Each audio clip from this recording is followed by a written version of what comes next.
வருஷத்துக்கு 12 மாதம் இதை கண்டிப்பாக கடைப்பிடிங்க. இந்த 12 மாதத்தில் நீங்கள் முருகனுக்காக ஒரு 48 நாள் மட்டும் ஒதுக்குங்க. மற்ற 11 மாதம் நீங்கள் வாழ்க்கையில் எப்படி வேணாலும் இருங்க, என்ன வேணாலும் பண்ணுங்கள். அந்த 48 நாள் முருகனுக்காக ஒதுக்கி மாலை போடுறீங்களோ, இல்லை நீங்கள் வேஷ்டி கட்டி சாமி சபரிமலைக்கு எப்படி இருப்பானோ அந்த மாதிரி இருக்கீங்களோ இல்லையோ, 48 நாள் மட்டும் அசைவம் சாப்பிடாதீங்க.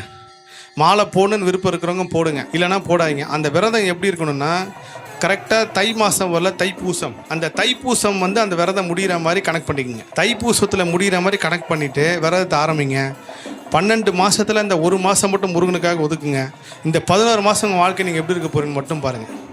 அதே மாதிரி இந்த முருகர் கோயிலுக்கு இப்போ இங்கேருந்து திருச்செந்தூருக்கு மாலை போட்டு போகணும், பழனிக்கு மாலை போட்டு போகணும் கிடையாது. நீங்கள் கேகேஆரில் இருக்கீங்கன்னா கேகேஆர் பக்கத்தில் எந்த முருகர் இருக்கார்? வடப்பள்ளி முருகர் இருக்கார். திருத்தணியில் இருக்கிறன்னா திருத்தணி முருகர். அதே மாதிரி அந்தந்த முருகர் உங்கள் தெருவில் சின்ன முருகர் கூட இருக்கட்டும், பாலமுருகன் சின்ன கோயில் இருந்தால் கூட அந்த முருகர் தான் உங்களை காப்பாற்றிக்கிட்டு இருக்காரு.